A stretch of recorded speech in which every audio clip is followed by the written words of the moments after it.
Hello everybody, my name is David. Thank you for watching. This is part 2 of my question and answer video where I'm answering all your guys' questions from the last Q&A video, which was last Monday.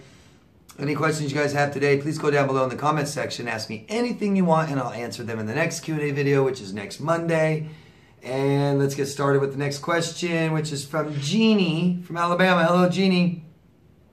Do narcissists or sociopaths ever realize how horrible they really are? Do they ever feel any sort of guilt? I don't believe they do.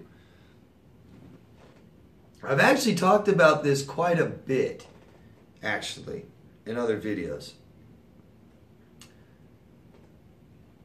From what I have learned, okay, is not much guilt in the sense that we experience guilt. But a lot of them do have shame. The feeling that they are bad people. You know what shame is. Most of us know what shame is. But try to realize you know, okay, that when narcissists, sociopaths, when they do bad things to you, they don't want other people to know, do they? That's why they lie. I mean, look at the psychopathic, you know, the traditional Hollywood or news psychopath on the news who is being convicted of murdering tons of people. It's profound to me how many deny it still.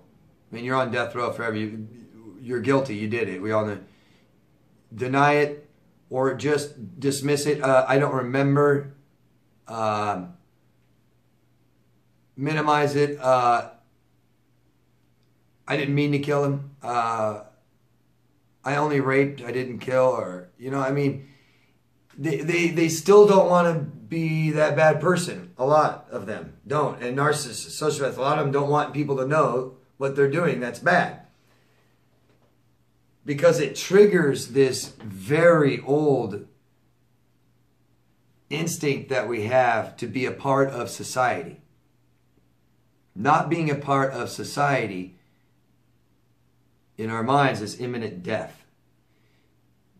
Because look at the type of animal we are. We don't have fangs and teeth and powerful nails and claws and stuff.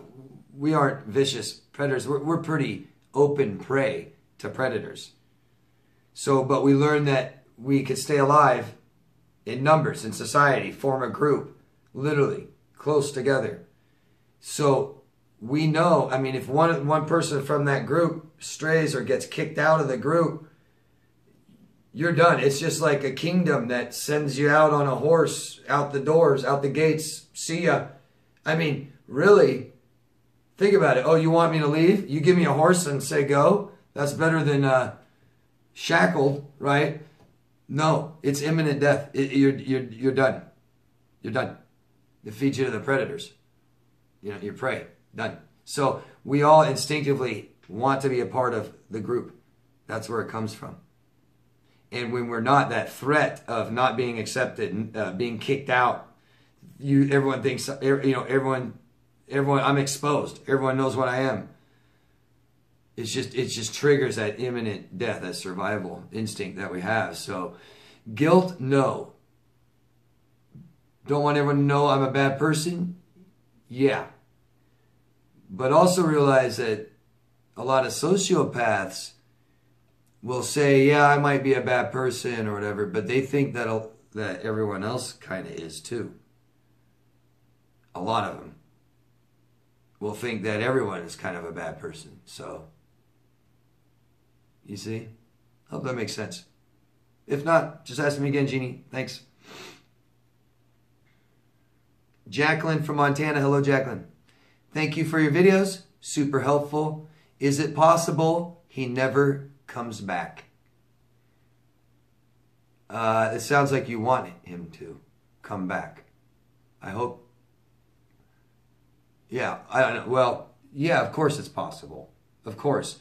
It's easy for me to say they always will come back, because usually they try to hoover you again. Usually they make contact with you again, usually.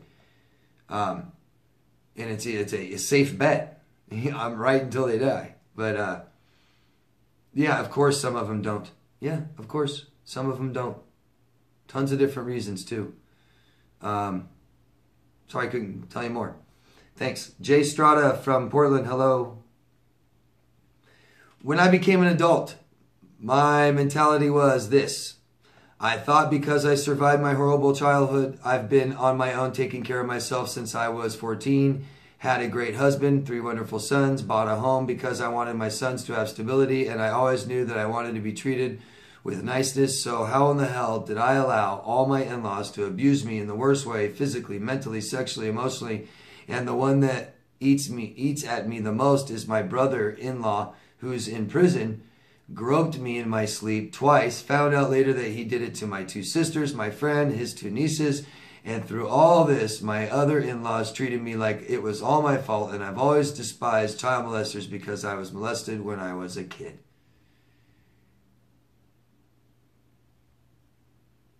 Well, yeah, I mean, that's typically why. I mean, I've explained this a lot too.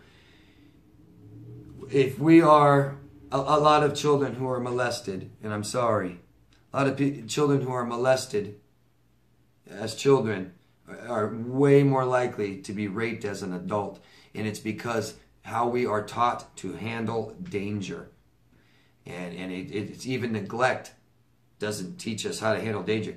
The most dangerous, scariest thing as a child could be neglect, because our emotions are so intense and too scary for us alone. Our emotions, we need help. We need regulation of our emotions, and we don't get that. It's extremely traumatic and scary. Being molested, typically children will do the natural defense mechanism, and that's to dissociate, escape in their minds, which is good and safe for them at the time, but you never learned how to deal with any kind of danger. And most likely, if that's what you do, that's what you might do again when presented with that situation.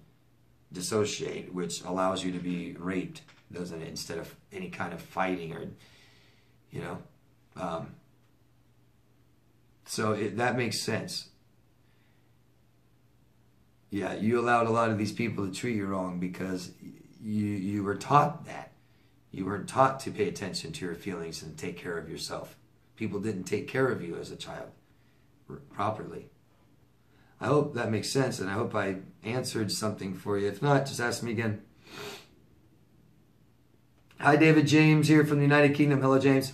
I recently got discarded by my ex after almost 3 years together.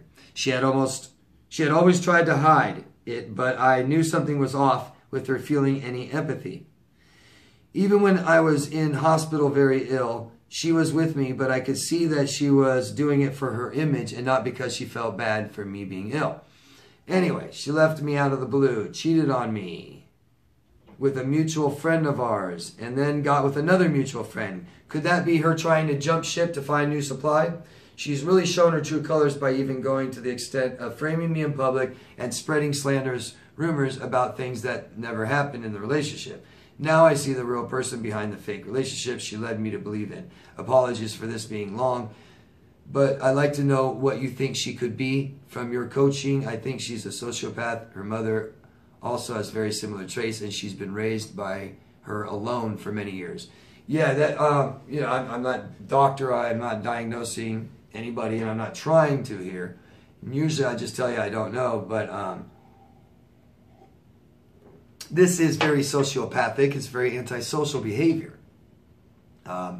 Targeting people, signs of no empathy.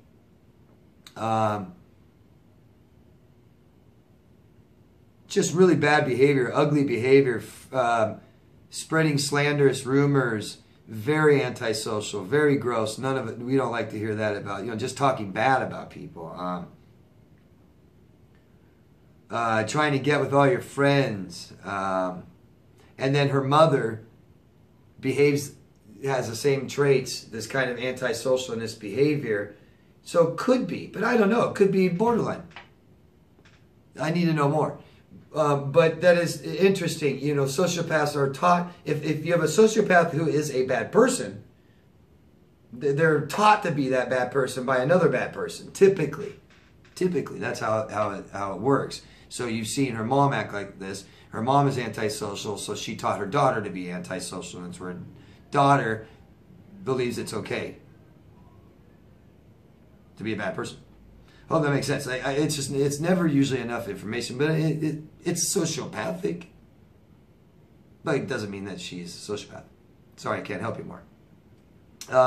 Shannon from the West. Hello, Shannon. David, could you suggest some movies that feature narcissism? The only one that I can think of is Dangerous Liaisons. I want to practice identifying. Yeah, I wrote down a few narcissist movies that I believe are narcissist movies, and I really targeted on just narcissists. There's tons of movies out there that could apply to borderline, tons for psychopaths, sociopath, but you asked narcissists, so I came up with a few. Mommy Dearest, Sleeping with the Enemy, Wolf of Wall Street, As Good as It Gets, Matchstick Men, which is a great movie. Watch that, Matchstick Men. Sam Rockwell, I believe, is a total narcissist in that movie. And even the main character is kind of narcissistic. Gaslight, the old movie Gaslight, black and white movie. It's about literally gaslighting. It's where the term came from, and it's still a good movie. And the guy's a total narcissist. Meet the Parents. Meet the Parents. White Oleander. American Beauty. Annette Bening, total narcissist in it. And Rain Man, Tom Cruise. Great narcissist in Rain Man. Thought it was kind of neat. Yeah, throw out some others, guys. Oh, and I also have a music playlist, I believe, that have a lot of narcissistic songs. Tons are in there. But check it out in a playlist. It's just titled Music. It's all narcissistic songs and stuff like that. Thank you. Mark, I forgot where you're from, Mark. I think I know, but I don't want to guess. I'd be wrong. My ex-narcissist still has got my engagement ring. Is she holding it to Hoover? Should I ask for it back? Probably holding on to it. It's that foot in the door, not shutting it all the way. I'll come back when I feel like it. Staying in control. I have something Mark wants. Say, well, it's not final. Maybe I can get some money out of him. You know, whatever she wants, Mark. I can't answer that for you. Should you ask for it back? I don't know. I don't know. I just told a client to give her car away. Just let him have it. If that's what it means to break ties. So, I don't know, Mark. You guys were never married. I believe you could take her to court if you want to for it, because the deal was you're to get married, and I don't think you did. So the deal's off, right? So that's the deal. It's an agreement to get married. You're not getting married. Might be able to get the ring back that way, Mark. Small claims court. I don't know how much the ring is cost. Small claims, you're only going to get the maximum that small claims in your state or area provides. Anywhere usually from $3,500 to $10,000, something like that. So I don't know how much a ring is worth, but how much is a ring worth to your sanity and well-being?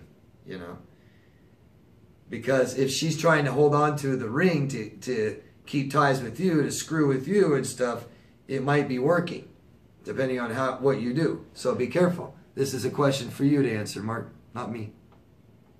You know, kind of depends where you are in your recovery as well. Right?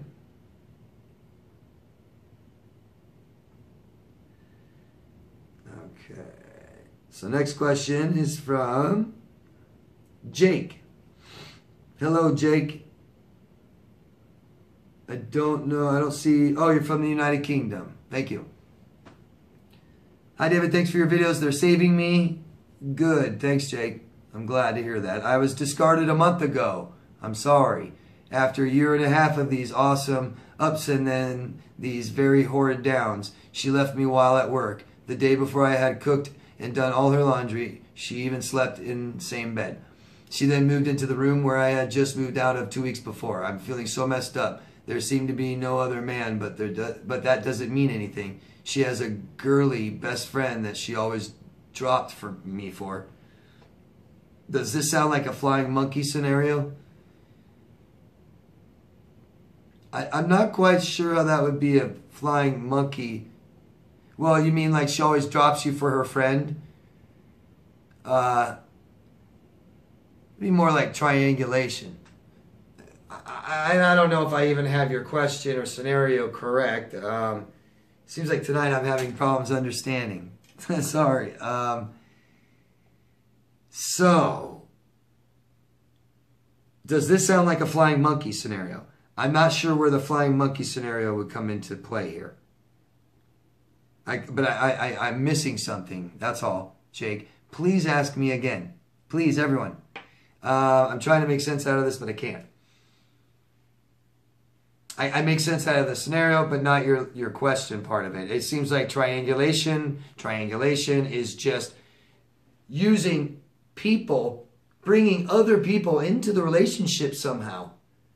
And it causes stress. It causes control. It makes control.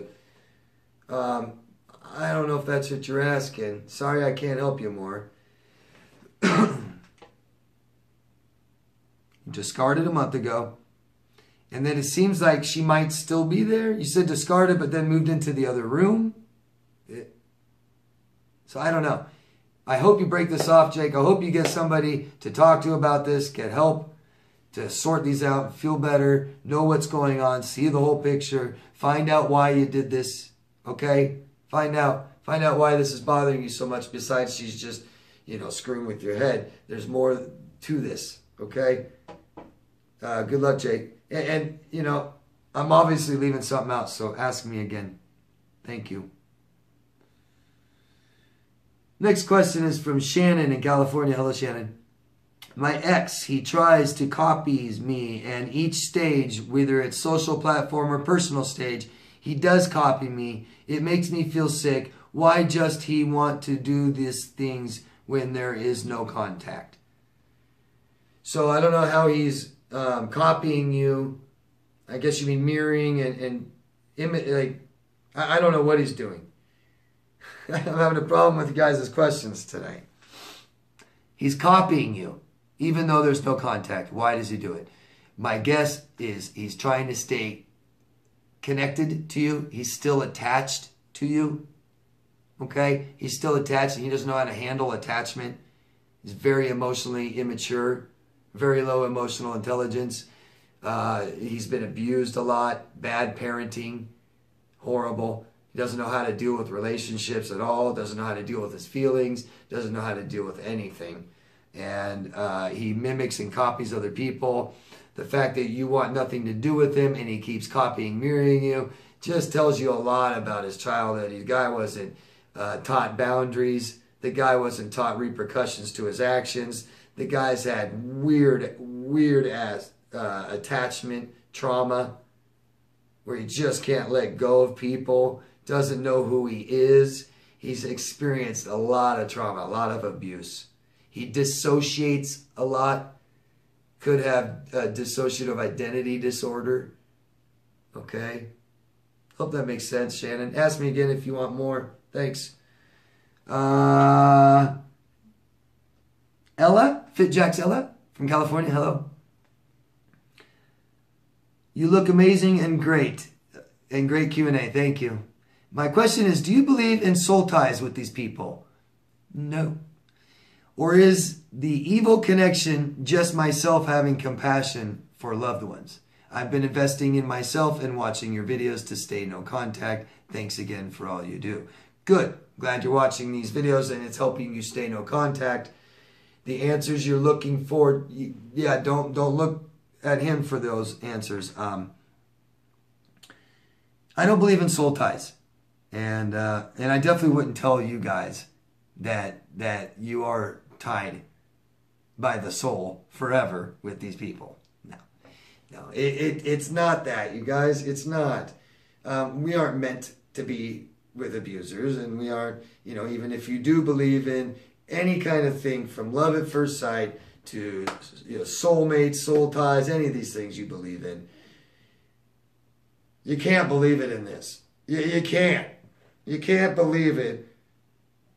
I mean, the only reason you would think something like that is you think you are just such a horrible person to think that you were meant to be with this other horrible person who treats you horribly. If you think that you're meant to be with that person, that just should tell you that your self-worth is 0.